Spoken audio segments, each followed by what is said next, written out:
Hello and welcome to this Men's Health Squad conversation. In today's conversation, we are once again joined by adventurer, former UK Special Forces soldier and TV personality Jason Fox. We sat back down with Foxy to discuss the topics in his new book, Embrace the Chaos, 52 Tactics to Make Every Day Count. In this chat, Foxy got majorly candid about his own struggles with poor mental health and how these, alongside his training from the military, helped him to synthesize the tactics that he talks about in this book. It is always a pleasure to sit down with Foxy, and I sincerely hope that you take away as much from this conversation as I did. Enjoy. Back again, so soon. I know, I can't stay away. Part of the furniture. It's been less than a month. It has, yeah. We're thinking about renaming the studio to the Jason Fox studio. Oh, that would be nice. Yeah. Is there going to be a ceremonial opening? Oh, yeah. You're going to come and cut the ribbon. It's been less than a month, but it feels like a lot longer. Feels longer than a month. There's been Christmas. Yeah. There's been, The great gap. My hello and goodbye to booze again. That happened. Fucking over now. New book out. Embrace the Chaos. Embrace the Chaos, yeah. 52 Tactics to Make Every Day Count. Exactly. Talk to me about it.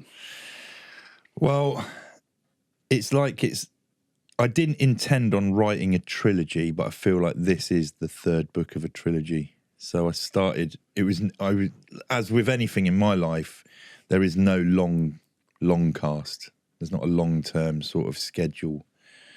I just do things and think that's a great idea. I think it will be good. Although the first book, I didn't think that. I thought it was going to be... In fact, I didn't want to do a book. I pushed back for ages. Then went through the process, and it was obviously a story. It's a biography, really, of my journey, predominantly hinged on mental health and my journey, my sort of experience with it. And I liked it. I liked doing it. I mean, it was as uncomfortable as it was. I did enjoy it a lot. And I also enjoyed the process of working in the book world, whatever you want to call that, I don't know, publishing. I genuinely love that world. They're like, as far as I'm concerned, they're pretty switched on, pretty on it, more so than other industries I've been involved in recently. But, you know, they're good. And I love Matt, he does all the groundwork, he does the hard work, he writes, he turns it into legible English.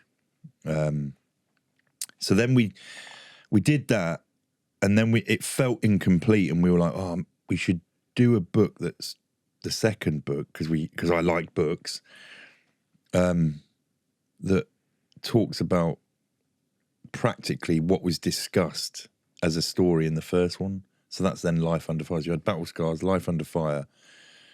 And then we felt like there's got to be a third one to it, you know. We're talking about my life and what I'd learned, but then why don't we look at what we think, in our opinion, life is? Can we break it down? Yes, I wanted to break it down into a deck of cards. What I wanted to do was, because I knew people downloaded books and listened to books, I wanted them to take something visual away, so it's more exciting than just a load of bits of paper with writing on it. And I was like, can we turn life into a deck of cards, and then each card represents a hack or a tactic? That's where the number 52 comes from. It just so happens it links in with the years. And I was told, yeah, we can do that. And I thought, oh, this is great. We're going to have like a card with an illustration on that represents it, and on the back or on the front, whatever you want to say, is that hack, you know, written down. And then obviously once we got into the swing of things, they're like, yeah, fuck off, you're not doing a deck of cards, stupid idea. It's just a book, Impractical. Mate. But they did say we could have illustrations. So there's illustrations in the book, the written book. There's graphs, charts that we've taken from other people's research. And that's where it's come from. We've basically broken life down into 4 suits. And within each suit, there are 13 tactics or hacks. We've broken the suit down into like ace, 2, 3, 4, jack, king, queen. Yeah, and so the 4 parts that we've broken it down into is mission, recovery, chaos, and calm. Nice. Yeah, I've read the book. I like it, and I really like... Mate, I can't believe how quickly you've read it. What did you say? It to me like 4 o'clock last night? Yeah. Late night. Late night. I bumped into a lot of people on the tube, like trying to keep the Kindle on. I like exactly what you're saying there. This idea, and I actually think a lot of podcasts are structured like this. Actually, you get the biography and drill down a little bit into the nitty gritty, maybe the nuts and bolts, but just get a little bit more granular, and then right at the end, and as you mentioned, this feels like a trilogy. Your 3 books here. Here's the takeaways. Like, if you walk away today, here's how you action this stuff. Yeah. And I really like that. And it's laid out in such a fashion that you, obviously I read it start to finish, but you could pick it up and instantly within 4 or 5 pages, 1 chapter, you will have a tactic to definitely reflect on, but make your life a little bit better. Yeah. I really like that. How did you come up with the system? The system as in... The breakdown of mission. So, first of all, I was like, I want it to be a deck of cards. So we basically restricted ourselves. There's like, right, you've got 4 things that you want to break life down into. And then me and Matt sat down and I was like, well, there's big shit that happens to us that is hectic, but we want that to happen. We plan it within reason. So that's your mission. They're your missions in life, whether it's going to find a new job or buying a house. Marriage is one. I would have said divorce isn't. We'll come on to that in a bit. Going on expeditions, long trips away, holidays, they're all like your missions. Yeah, the things we preempt. Yeah. They're big, they're busy, they should be exciting, sometimes not, but they can be stressful because ultimately it's a big thing. So there's your mission. That's like your general stuff. Then there's always periods where you need recovery. You're in a period post-mission or post-chaos. We'll come on to chaos in a minute. What do you do in those periods? What should you be doing, or what do I think people should be doing, including me, when you are on a come down from something, when the bubble has burst, the job has finished, the project's finished, the holiday's finished? How do you next best prepare yourself? How do you recover from that as well? Chaos. Then chaos is the unexpected. It's like mission, except you haven't planned for it. It fucking happens. That can be anything from, like I've said, divorce, although that then becomes a bit of a mission. It's a fucking big mission. Bereavements, loss of job unexpectedly, like a loss of job. Injury. Not injury, no, that's but going through the whole process of getting an injury, you coming to chaos, into recovery there. But anything that you're not expecting, a car crash, an incident, house fire, all those things, when basically life is life. Chaos is, the reason that chaos is in the title, Embrace the Chaos, is because ultimately life's fucking chaos. Everyone thinks it is, everything's planned out. It isn't. There's billions of people on the planet and everyone wants to do their own thing, which means chaos ensues. So that's probably the chunk that I think is the one that is worth paying attention to, because they're the bits that you never plan for. What do you do in chaos and what do you do after it? And then calm is the bit that people, I think, and me included until up to a certain point, is the bit that we always dread, the bit where you got nothing on, when actually it's the time when you're most productive if you want to embrace it. When we always see calm as being boring. I remember the pandemic was where it really hit home, because ultimately I'd never really been forced into a period of calm really until the pandemic hit and we were on lockdown, the world, and I'm sat on my sofa staring into space thinking, what? And actually it's one of the, I know it's really difficult for a lot of people, but I found it really, really positive. But that's because I didn't have any issues health-wise. Yeah. I didn't have any family members or people close to me that were really struggling with it health-wise. And so I was able to embrace the quiet and the calmness of what lockdown brought with it. That's not taken away from people that had an absolute fucking stinker. But personally, it taught me that periods of calm, not necessarily that one, but for me that it was the one, but periods of calm are not to be fucking hurried along. Do you think that's a mistake a lot of people make? Yeah, I make it. Yeah, we all do, right? We're just a more society. Yeah, I'm like, when is the next experience? And then I'm Yeah. like, hang on a minute, I need to be more fucking present here. Yeah. Like, enjoy the fact that I've got nothing. There's always something to do, though. Don't get me wrong. There's always, like, with me, there's something to fucking tidy up or iron or whatever. I don't know. But ultimately, I should sometimes remind myself to sit there and, you know, don't busy myself with things and don't fucking pick that up. If you're enjoying this content, you can watch or listen ad-free on the Men's Health app by joining the Men's Health Squad today. Head over to hearstmagazines.co.uk/mh-mag.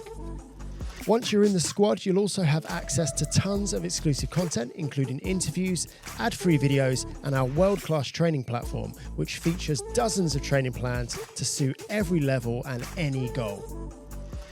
You have a line in the book, actually, is if there's fuck all to do, do fuck all, which I really like. I really, really like that. And I'm going to be a bit woo-woo here, but there's from Taoism, there's a thing called Wu Wei, which is essentially non-interference. When there's nothing happening, don't make something happen. You know, we often feel like, well, nothing's going on here, I should do something. And in situations, we'll get to this in a minute with your 10-second rule and things like that, we often make bad stuff happen due to our inability to embrace that calm, right? Yeah. We create our own friction. We're uncomfortable with calm. And this is the thing, when it comes to our, like, we, as humans, I genuinely do think we look for chaos. We thrive in it a little bit, because it's like a soap opera, isn't it? Whenever the only reason soap operas do well, I hate them, by the way, but the reason they do well is because normally the storyline is fucking hectic, and everyone loves looking at that. I went through a period in my life where I actively looked to press the red button to fuck things up. I didn't do it consciously, it was a subconscious thing. And a lot of the time it happened when things were calm, because we're always shit scared of calm. And why? Yeah. The chaos will come whether we like it or not. Anyway, we don't need to press a fucking red button. Yeah, we'll get onto ego in a bit, but I think for a lot of people, I mean, that's what our egos do, right? They troubleshoot, they find problems, but to justify their existence, they'll often, I often think, your ego's always busy starting fires that only it can put out, you know? In the mission section of your book, you talk about, or something I think about a lot, is 3 pillars of mental health, of doing something hard, doing something outdoors, and doing something with friends, other people. And then you add into this mix. This really caught me, because these are 3 things I think about all the time, because you can just engineer these situations and you'll feel good. You added in, puts the shits up you. So do something hard, make it outdoors with friends, but make it something that puts the shits up you. How important do you think fear is in personal growth? Fear, I think fear is really important, because if you're doing something that you're fearful of, you are definitely, if you feel scared, you are definitely pushing yourself out of your comfort zone. Now, sometimes when you mention fear, my mind defaults to, it's got to mean that I'm in danger. But it doesn't. I mean, we can be scared of lots of different things. I'm not in danger getting up in front of people and talking, but I am fearful of it. And actually, I get a buzz having done it after the event. And I think that's because the buzz comes from knowing that you were shit scared of something, doing it, actually thinking, I got through that. And actually, there's not, and that, I think the buzz comes from the growth. And I think it's the easiest one to quantify, fear. I'm scared. I fucking hell, I can feel it. And I think that's why we should introduce it, or at least face them. Yeah, fears, whatever. Get familiar with it. Yeah. You talk at a certain point in the book about how we can reframe the sort of the physiological, you call it rethinking the enemy, how we can reframe that. I'm sweating, I'm shaking, my heart's beating. And I think, like you say, you familiarise. Sorry, go for it. I know. I didn't want to cut in, but it's basically those things are seen as negative for some reason. I mean, it's just natural, oh, I'm doing this, and this. That means people can probably see I'm scared. That's not a good thing. But actually, it's like all those things that are happening for a reason, which means they're probably positive. They're probably helping you do something. And that was the reframing of. Yeah. And actually, I remember, because if you reframe a lot of things, you know, that are going on into a positive, you've got, like, if you're in recovery, if you're coming back from an injury, to reframe it positively, you've got, apparently, according to, I can't remember who it was, but if you're a positive thinker going through something, you'll deal with it better, both physiologically and psychologically. So, you know, I always knew it was good, and I always knew that it was worth trying to turn everything into a positive, having been in a negative space, but then obviously to go through and then start looking at what other people who know what they're talking about, basically, what their research has proven. You're like, oh, okay, this is actually really interesting. Yeah, you've lived it, and now you've seen the research to back it up. That being said, and at risk of that coming across as a sort of like blind positive mental attitude, everything's going to be all right. You know, You talk a lot in the book about training to fail, and these sort of quite, I guess, sort of stoic philosophies of being aware that shit can go wrong, and actually preparing, practicing, visualizing for that. How do you incorporate that into your life, or how do you advise people to incorporate this idea of remember that things can go wrong and plan for it even in the good times? Mate, I know how I do it, and I don't talk about it in the book. I talk about this is what you should probably do, but I catastrophize fucking everything. I like think about, what if this happened? Okay, that's going to be pretty brutal. How am I going to deal with it? Well, I hope I feel upset about it because it's fucking brutal, but, you know, I want to be able to get, I don't want it to put me into a really dark place. I want to be able to deal with whatever has happened and be emotional about it, but I don't want it to impact my life going forward. So I go through a lot of different things that I won't discuss, but I think about everything going wrong, and I think about all eventualities. Where's that come from? I don't know. Is it something that has been sort of ingrained into me from a military career? Potentially, because you always do look at the worst case scenario. But I think doing that, it makes me realise that firstly, I'm in a good place, because things like that haven't happened yet. But also it makes me aware, I've thought already about what happens if this, and this, how will I react? Or not how will I react, but what am I going to do when the reaction does set in? What are my plans going forward? That sort of thing. I don't know whether does that sound a bit psychopathic? No. Well, yeah, like clinically, yeah. But you've balanced that by saying, literally immediately before, that you also have a positive forecast for things, and you do talk about this in the book in a way. This idea of parallel lives, imagining how things could be different. It can actually be a great motivator, right? Both ways. I think you've kind of cut it both ways there. You can imagine things go wrong. It gives you a lot to be grateful for. Not in a, I think to your point about, do I sound like a psycho? Not in a morbid way. No. Not sitting Although there. I do think of morbid shit, which does fuck me up a little bit, because I'm like, why am I thinking about this? But would you stop it if you could, the catastrophizing? No, because it doesn't affect me. It doesn't affect me in a way that I just think about it. I get upset. I don't get upset. I don't like, oh, fucking hell, why am I thinking about that? I get there and I think, fucking hell, that's sad. Is it like that would upset me? You're very aware that this thing hasn't happened. Yeah. That would upset me. So I think about the event. Say, for instance, it's like, what happens if my old man dies? There we go. I do think about that. He lives abroad. What's going to happen? Like, how are we going to deal with that for a start? Who's going to go out there? How am I going to feel? I'm going to start to miss him, all this sort of stuff. But then on the flip side, I'm like, well, it hasn't happened yet. I'm grateful that I've had a great life with my old man. He's taught me an awful lot. I've got a lot to remember him for. I'm talking like he's fucking dead. But, this is just an example. And then I'm sort of like, okay, cool. I've dealt with that. I've got a little bit of an action plan if it happens, and I feel better prepared than if I hadn't thought about it and thought, fuck that, I'm not thinking about that. It's terrible. Yeah. I don't want to think about that. But it's happening. It's going to happen. do you think it takes the edge off the chaos a little bit? That you've, in some ways, and we will talk about being more granular with this, but in some ways you've kind of imagined a worst case scenario, so there's less surprise. It does take the edge off it, I think. Who knows?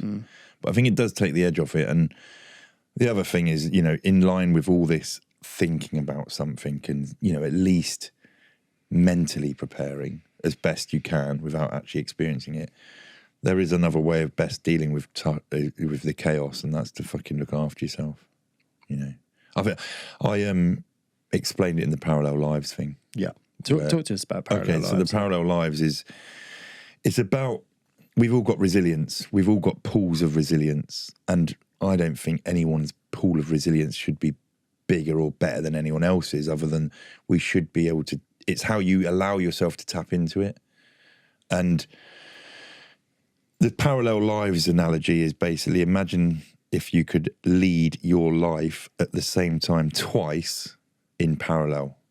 So your start and your present they're there running at the same time. And all the events that happen within your life happen twice to you, but in two parallels. So like buying a house, marriage, divorce, death of someone close to you, job loss, all those sort of things. But in one, you lead a hectic lifestyle where you don't sleep well, you have a really shit diet, you probably drink too much, you go out a lot, and you don't check in with yourself. You don't like assess how you're doing, look into your emotions, those sort of things. And on the other one, you do eat well, you have a balanced diet, you get good sleep, you check in with yourself in the morning, you drink, you have fun, you don't have to drink, but you drink, if you do, you drink a little bit, you know, it's not over the limit, it's not like too much, it doesn't affect your mental health too much. And basically, those traumatic events that happen at the same time, I 95% guarantee the version of you that looks after itself will bounce back better from that traumatic event, because they're in a better place. They can access, they've had better sleep, they've got a great nutritional plan, which means they're feeding their brain that understands that things happen and they can get on with it and bounce back from those traumatic events. I think that's what I meant by the parallel lives, really. Yeah. It's a way of showing people that you can prepare for chaos. You can't be ready for it, but you can prepare. Like where did I see it? Like life is a battlefield, we should prepare accordingly, and that's sort of what that means. Yeah, kind of prepare for the unknown and unknowable, but as best you can do, right? And I think some people, if you get put off by the idea of chaos, you sort of get kind of like, well, everything could go wrong, so what's the point in doing anything? You're not really putting your best foot forward there, right? And I think that's what you're doing a great job of, is balancing this sort of catastrophizing on one hand, and then I can be prepared for it on the other. I can put my best foot forward. The thing with catastrophizing is people overthink things and are like, fuck, you know, what if I'm not leaving the house? I could get run over. All these sort of things. That's not helpful. It's like, I could get run over, but what am I? Well, I'll make sure I fucking look both ways before I cross the road. You know, I'll cross at the crossing points. I'll be vigilant. I won't have my earphones in. All these sort of, you know, whatever. That's a better way of looking at it, because you know, people that that catastrophize and then throw themselves into an absolute blind panic, that's not helping. Yeah, I always think about this as the difference between being as safe as possible and as safe as necessary. Yeah. And as prepared as possible and as prepared as necessary, are kind of two sides of the same coin.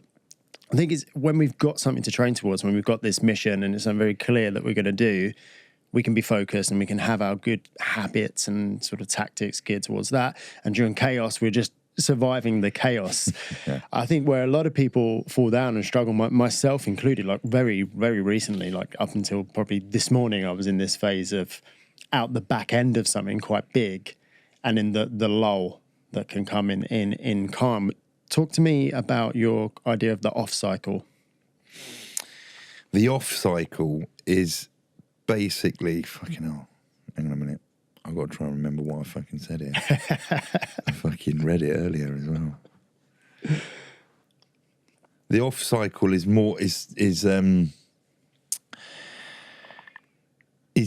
can't be full on 100 miles an hour all the time, as much as I think we want to.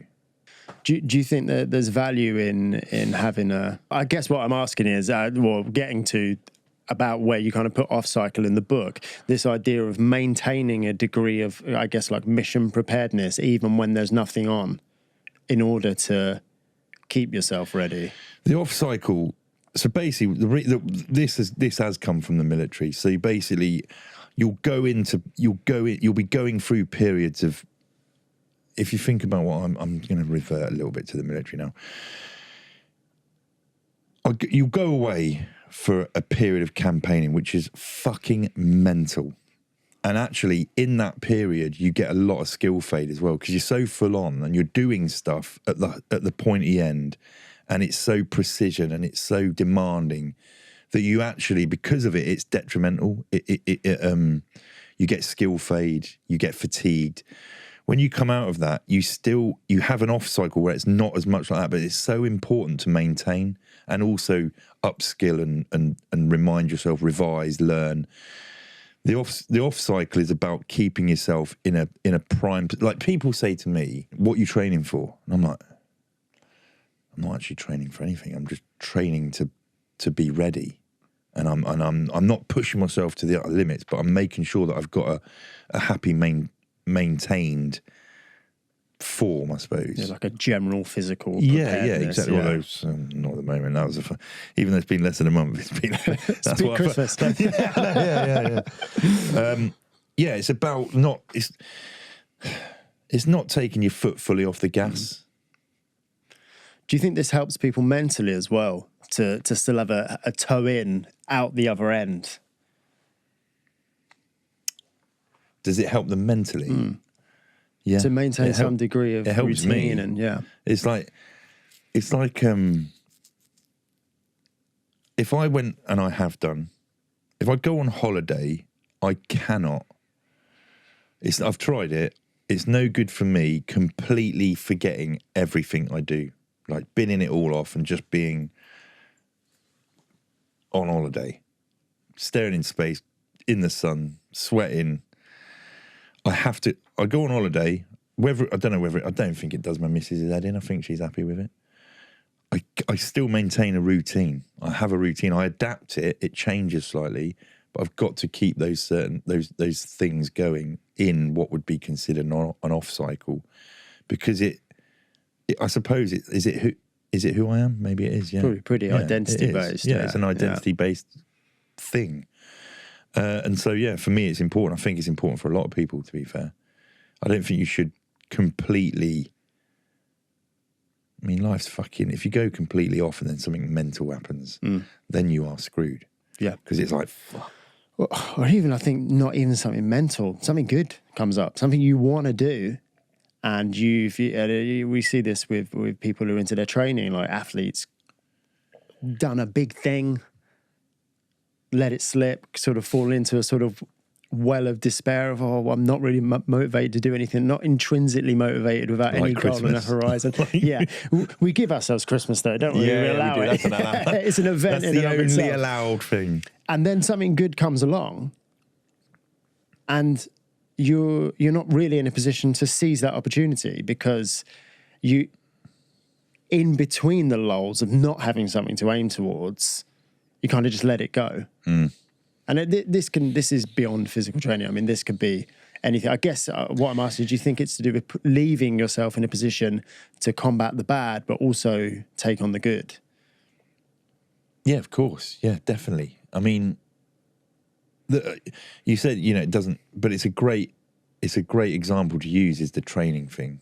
It doesn't necessarily need to be that, but you can have an off period where you come out of something, but I don't think it's a good idea to completely bin off, for me, training as an example, because it doesn't put me in a good headspace. I don't feel ready, prepared, just in case something comes up, is going to happen. I went through the last Christmas, I got sick. Not badly, but it felt bad at the time. And because of that, I didn't train for 6 days. Now, it doesn't seem a lot, maybe, I don't know. But it made me feel terrible. And actually, I've come out the back end of it, and don't feel great, and I feel like I'm getting back into it. I've actually, not as weak as I thought I was, but it's not done me any favours, to be honest. And if it wasn't for that sickness, I would have consistently done some form of exercise over the Christmas period. If you're enjoying this content, you can watch or listen ad-free on the Men's Health app by joining the Men's Health Squad today. Head over to hearstmagazines.co.uk/mh-mag. Once you're in the squad, you'll also have access to tons of exclusive content, including interviews, ad-free videos, and our world-class training platform, which features dozens of training plans to suit every level and any goal. I think particularly with exercise and nutrition, actually, people are so geared towards seeing these as tools to get somewhere, whether that be weight loss, whether that be something they're going to compete in. They don't stop to realise, actually, these things make me feel great regardless. They set me up to be ready for physical challenges and chaos, but also I'm just in a much better headspace by having these. And, there's people that argue at what level does that tip into being unhealthy, but this actually, I think this leads nicely into something else you talk about in the book. You talk about Phil Stutz's life force pyramid, which is this, it sounds crazy, but it's actually just really, he's like a really normal guy. And it's kind of 3 things stacked up in a pyramid, which give you this, what he calls life force, but it's just how you feel and how you can, how you can attack life. But what I find really interesting about this pyramid is I think it's upside down to how most people treat their life. So at the bottom of the pyramid is most important. He's got body, and he's a psychiatrist, right? He's a therapist. And then relationships, and then yourself. Do you think that a lot of people have that arse about face? They think about themselves a lot, and then they maybe think about the relationships, and their body is very much at the bottom of that pile. I think most people probably think about themselves a lot, bottom. Then the other 2 conflict flat depending on who it is. So some people might not even take relationships as important, right? They might not actually see the importance of cultivating and their interaction with other people. They don't give a fuck, to be quite honest. A lot of people, or not a lot of people, but some people. Yeah. And so I think it is that way around. It's weird, the surprising thing is he's a psychologist, and yet he's telling you, or in his opinion, he's saying to look after yourself physically is, because the discipline that comes with the body bit feeds the brain. You feel great about yourself. Like, go through the Christmas period, I was sick, I drank, I ate very well, but not the right things. And that in itself, I knew that I wasn't, first of all, I couldn't be disciplined for a little bit of it. I'll give myself that. But I felt like my discipline had gone out the window, and it massively affected my head and everything else around it. I'm like interacting with my missus a bit more negatively. She's, don't worry about it. And I'm like, don't tell me not to worry about it. All that sort of stuff. And then ultimately my head's fucked. Yeah. Again, I think because so many people think about training and nutrition and things like that as this sort of tool to get fit or whatever it may be, a lot of people don't realise the impact your physical health has on your mental health. It's not just about, it's because it gives me a routine and it makes me disciplined. Your body is literally I think we all have this idea that we're just driving our body. We're something separate, driving our body around, but actually our body is the lens through which all of our experience happens. And you're tired. That's your body that's tired. That's your it's your brain, but where's your brain? It's in your body. But that's affecting your experience, right? And I think what you do a good job of in the book is saying this isn't about being necessarily about being mega fit and just being ready for any, like, these huge bombastic challenges. Actually, how your body feels is going to massively impact how you experience the world. And that is your mental health, right? It's how you experience the world. Where do you think relationships slot in there? Do you think this is something people overlook? I think I overlooked it for a long time. I didn't think it was a big part. I didn't think it played a big part in how I felt. I just thought, I've just met someone else who's like being a drain, but doesn't matter. It's only really recently that I've really paid attention to it over the last, say, 5 years, I reckon, where I've realised that the time and effort that I put into my relationships have a massive impact on me and also those people as well. Not that I'm wanting to have an impact on them. I'm just mean it's just an equilibrium. It's something that happens. To us, it's a good thing. And I think a lot of not nurturing good relationships or working out how best to do it is a form of pressing the red button anyway. Yeah. It's a subconscious. Yeah, fuck it. I like the chaos. I'm going to keep looking for that. And then when we're in the aftermath of something going wrong, relationship wise with people, we're like, fucking hell, this is a nightmare. Like, yeah, but you didn't do anything to. I didn't do anything to help me. I didn't stop pressing that red button. I just didn't pay attention. Like, not paying attention to relationships is pressing a red button. Yeah. We all know important. people who argue for something to do, right? Yeah. In relationships, like just to fill the hours. I witnessed something over Christmas myself. I was like, you just wanted to have a fight. Yeah. I wasn't involved in it, thank God, but it's one of those classic family things. I think that's why that pyramid's important though, because you said yourself, when you're not looking after your body and you're not maybe you're not necessarily eating foods that are going to benefit you mentally, it's easy to lose attention of lose awareness of that. Like, I want to be cultivating this relationship, and this isn't going to help me. And I'm assuming you mean this is bigger than your husband, wife, girlfriend, boyfriend. We're all in relation, right? Yeah, everything around us. Yeah, the whole. Anyone you interact with in any form nowadays as well. It's not just people you bump into physically. It's like how you interact with people on every form of communication that we've got, platform, whatever. It's all important, and how they feel is important to how you feel and how they feel communicated to and what they think they're getting out of this relationship and you're getting out of it. I think it's all important. Yeah, big time. You talk a lot in the recovery, but also in the calm section, and one phrase you use there, which I really liked, is inactivity is a weapon. And I really like this because it made me think about the Wu Wei non-interference thing I was talking about earlier, that sometimes the best weapon you have is a long pause. Tell me about the 10-second rule. So the 10-second rule, this comes into something that I didn't, a line I didn't mention in the book, which is me and mates used to adopt a phrase that was, do not rush into your own death. So basically, there will be things that happen in your life that almost encourage you to react, like, quickly. And the worst thing you probably could do is to be active, is to react.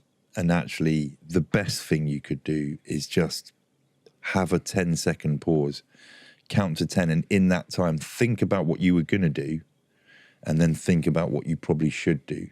And they're probably two different things. And then in that 10 seconds, you've given yourself the opportunity not to either die, look a fool, or upset someone. The list is probably a little bit more longer, but yeah, the inactivity is a life-saving tool, I'd say, at times. Yeah. It could be. Yeah. I think that's something people need to hear from someone like yourself as well, because in our culture, whatever you want to call it, massive action is like so highly praised, right? This idea of just like, get out there, do something and react. I want to react. And people think they need to snap. Like, we're such a fast-paced world, aren't we? And how many of our fuck-ups come from those reactions as opposed to 10 seconds? It's not a long time to... Yeah. The thing is, the problem, a lot of people are, you've got to fucking grip it. Go, just go for it. Don't think, just go. Yeah, I get it sometimes, but there's a big chance that you're going to, if you do go for it, you're going to grab, like people like that, grab the ball by the horns. You'll end up grabbing the ball by the arse. Yeah. Then you look like a right dick. at best. At best. As if it hasn't kicked you in the head. Yeah, this is something I think, like you say, I struggled with for years, because you do have this, if you're not first, you're last, I've got to get in there type thing. And what I don't think a lot of people realise is that, yes, there are certainly situations, you mention it in the book, there's obviously situations you've been in your career where where 10 seconds, there wasn't 10 seconds. But if you take that 10 seconds in the times when you've got it, I think most people actually that window actually gets a lot smaller, because you actually get better at going, oh, don't fucking do that. Don't do that. Yeah. And your actual immediate reactions upskill a little bit, because you've actually taken the time when it's less important to get to know what your reaction should be. You've conditioned yourself to be accustomed in those moments just before an action, or it could be a reaction, but a point where you make a decision and you go with it. I think, yeah, you're right, definitely. Yeah. Give yourself the chance to make better decisions. Yeah. Train yourself to be good at almost grabbing the ball by the horns. Yeah, but just making sure it's not the arse. And soon enough, you'll be able to tell the arse from the horns. Yeah, you talk about that, kind of along this similar territory, slow is smooth, smooth is fast. I think I heard that years ago in the Mark Wahlberg film Shooter, and obviously you picked it up in the military. But slow is smooth, smooth is fast, I think talks to this whole thing of just don't rush. Do things slowly, do things properly, and actually things go a lot smoother and a lot faster when you do that. I had to keep reminding myself of I've just recorded the audio for this book, and I still have to remind myself then, because I find myself rushing and then I trip words up, get angry. Yeah. And I'm like, I've just read a chapter called Slow is Smooth, Smooth is Fast. It's like, fucking hell. And it's true. And then if anyone's doing something where they're trying to rush it, consciously slow it down and watch how much better it looks, feels, or how quickly you get it done. How much faster it goes. Yeah, I always think rushing is a state of mind, because it's got nothing to do with the velocity you're doing something at. You add rushing, because one of the most calming experiences you can have is going for a run. And you're moving 3 times the speed that you're walking through the tube at, yet you're rushing through the tube like, oh, fuck out my way. Oh, he's a move to the right. Yeah. You're rushing. You're adding that, whereas you're in a park running, you're moving 3 times as fast, but there's no rush. Rush is something we add, right? I make a point. In fact, I've got to the point where it's the only thing I do. I obviously live in London. Come here. I do not move. There are old people that walk quicker than me around London, and I am so less stressed, and I just watch the world implode on itself around me as people are fucking getting irate with someone that's not walking the right way or going the right speed, and like my missus is terrible for walking quickly, and I'm like, just slow down. Like, first of all, I'm going to start sweating in a minute, because I do it and secondly, we're missing everything. And actually, people, here's me catastrophizing again. I'm never surprised that shit happens to people in cities, because half of them are rushing around and not taking in anything around them. They've got their head in their phones or whatever, and then people wonder why they either get run over, they don't see that they're about to get mugged or the phone whipped out of their hand, and I'm like, it's because everyone's going too quick. You'd be way more effective in this world if you just slowed down. Yeah. And then my missus gets fed up with me telling her that. we do actually have to be somewhere. I'll tell you what happened was I was at the gym. This is a while ago. I was at the gym that I go to, and there's a cafeteria upstairs, and there's a girl there that I know, and she'd just gone out. She'd come back in fuming, absolutely fuming. She'd gone out in a rush. She had somewhere to go, and someone had just fucking whipped her phone out of her hand. And I mean, I didn't help. I was like, oh, wow, that's your own fault. She fucking let it rip, and I was like, oh, it's not. But I kept thinking to myself, I know what's going on here. You fucking yeah. And ultimately, a lot of it. Okay, it isn't anyone's fault that that's happened, other than the fuckers that have done it. But there is things you could have done that would have mitigated that risk. slowing down's one of them. Yeah. Well, I mean, I think you can move at the same speed, but just move at that speed. Don't be, I need to get there, I need to get there, I need to get a fucking idiot. Move out my way. And that's where people lose awareness, right? Because the velocity of your gait isn't what's doing it. It's the rushing that you're adding up here, right? And you never get any further anyway. Not much quicker. No. Like the amount of times I've seen people come like bashing past me down the stairs to the tube, and then I'm stood next to them. So you're looking at the board next to them, like, when's the next train? Yeah. Like, chill, mate, chill. I think a lot about these little transition periods where all you're doing is moving. You're not moving to get to where you're going. You are, because you just are, but you're not there yet. You're just moving. And I don't think we have enough of those transition periods in our lives, because we can plug in, or we can be on Instagram, we can do whatever we want. And to your point, the train pulls up at the station, it's pulling in, it's still 3 minutes out, and everyone's jackets on and stood at the door. And if you just sit, you'll be off the train at the same time as them. Guaranteed. But you're not creating this nervous energy of wanting to get. And that's the other thing is, when you're in this period of come on, let's go, the amount of shit energy that you're burning, or just you're creating energy inside yourself that isn't exactly great. Yeah, and you're going to bring that in then to every encounter you have, every relationship you have.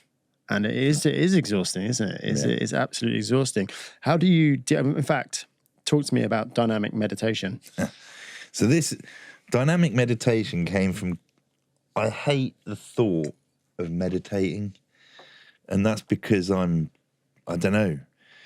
Whenever people say, oh, you've got to meditate, I'm like, I'm not going to sit there cross-legged in the like, what is it? Whatever the position is, that's how shit I am. And just zen out. I just, I actually probably do that in a different way. I will take time to be present, quiet, and just allow myself to be. Just still. Yeah. But then also I realised that we're busy, and I don't want to freak out if I can't get that time to properly do what people would consider meditating. So I'm like, hang on, there's a way of doing it dynamically as we're going through the day. There are periods where you can just be still. Like I did it earlier on the way here. I was on the tube, which is probably not a great place to meditate, really. It's my favourite place to meditate. I've sat down and I've just zoned out. And I've just been like, I enjoyed being on the tube. I mean, it shouldn't be. Well, I enjoyed being on it because the fuckers are on strike next week anyway. But making the most of it. Yeah, exactly. Yeah.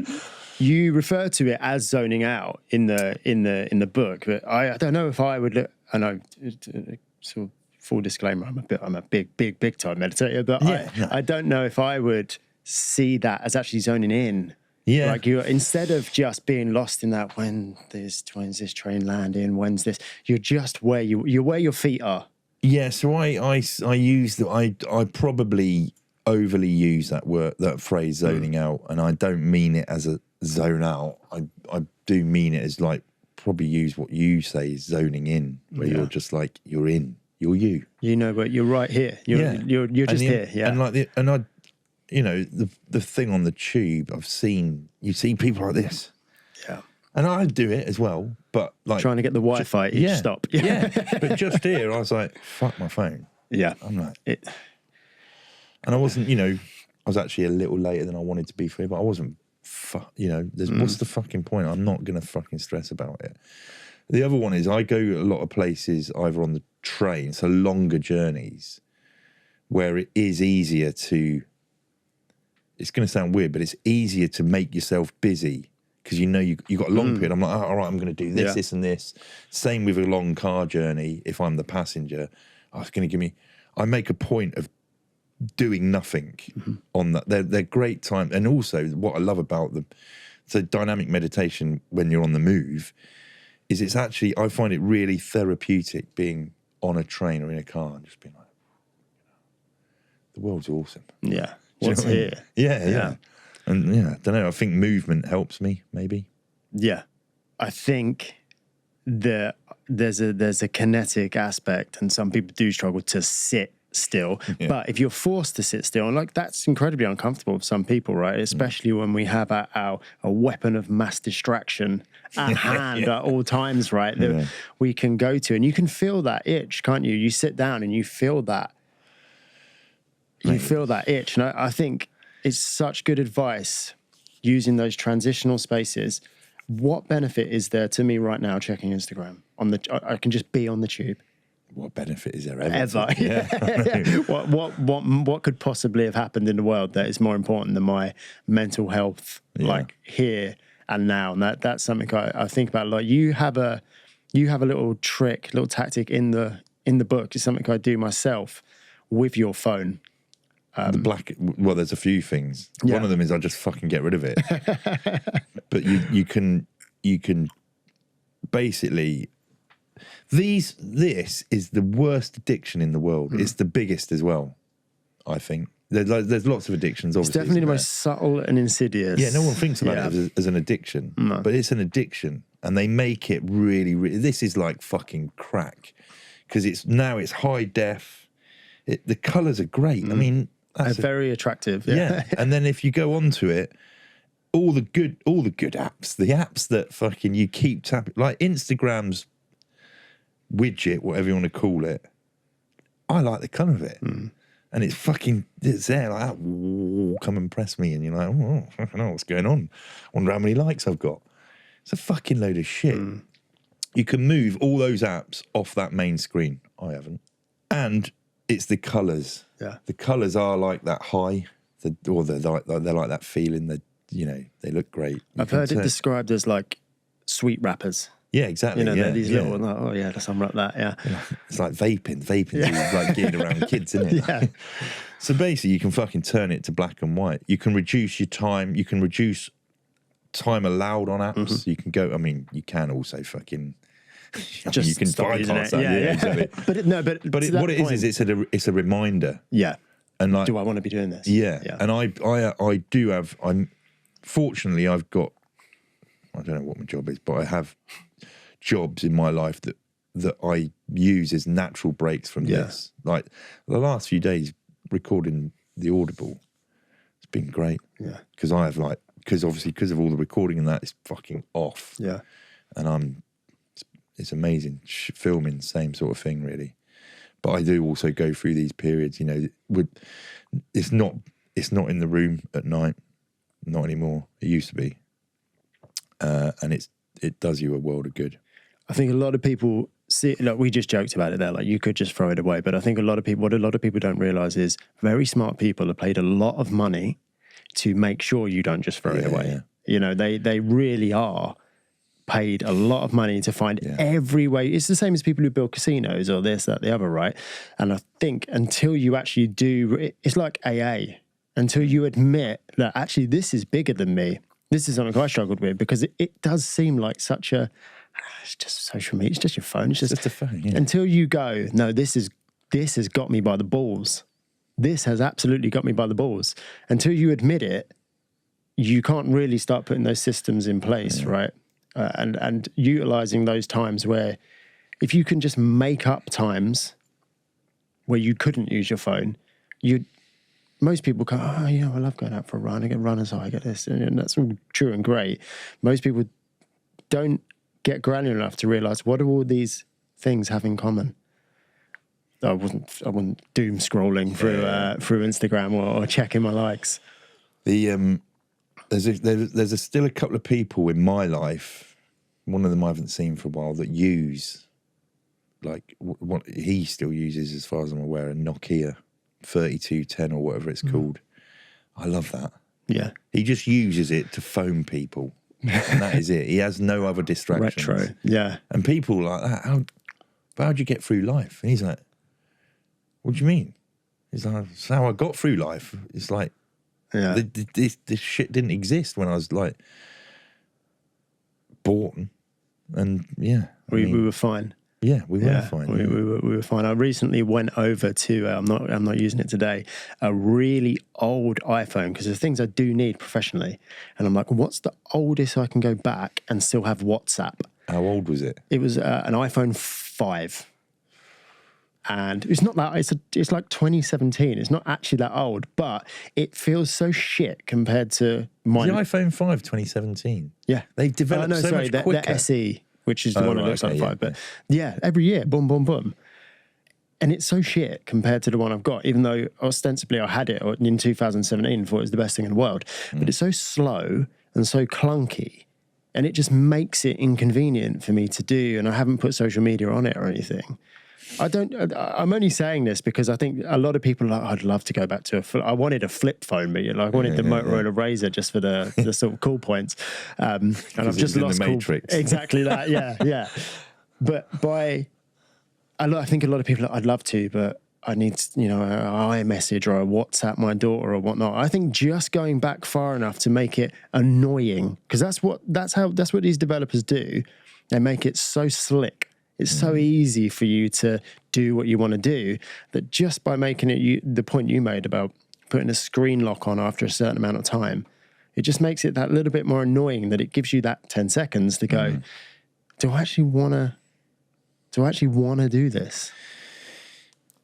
I think phones, along with a lot of other things, have made life a little bit too convenient. Yeah.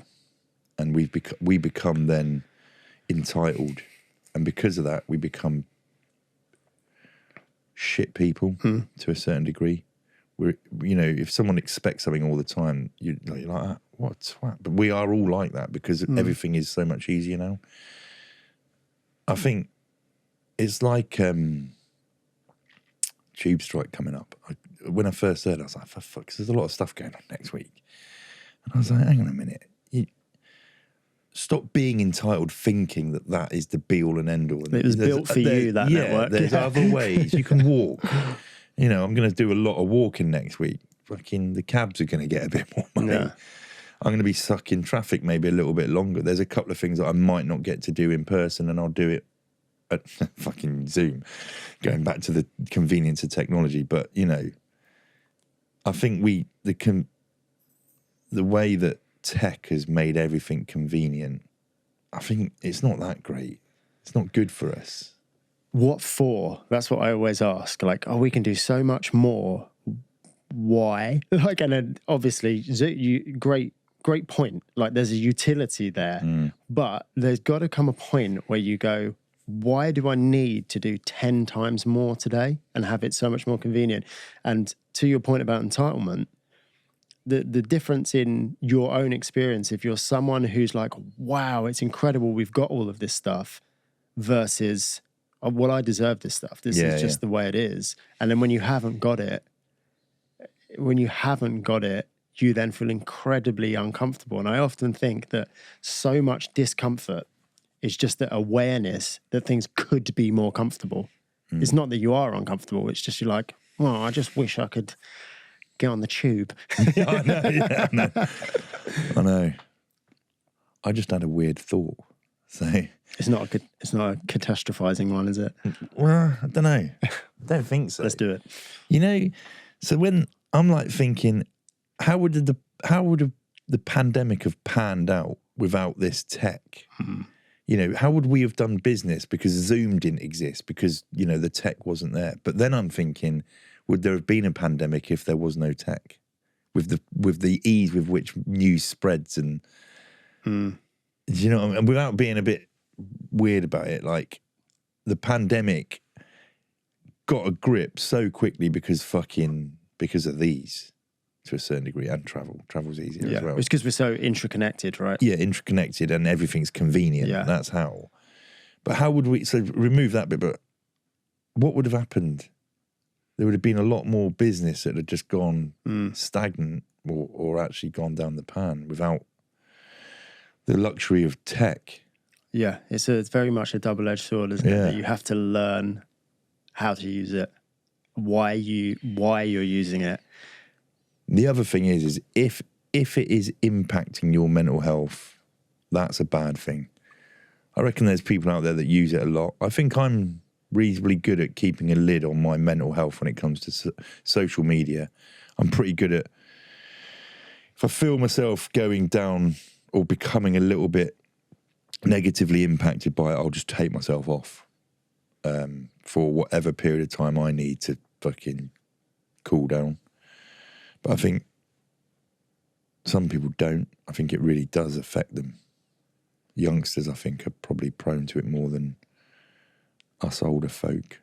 Yeah, it's an easy hit if you're feeling down as well, but it's not necessarily the hit you need. And I think just to come full circle on this, if you can engineer situations in your life where you can get outside and you can do something hard with your friends, that something might be a bit scary, and then maybe just to add a fifth thing to that, where you can't use your phone, is a pretty good tonic to sort of modern day melancholy that you might experience.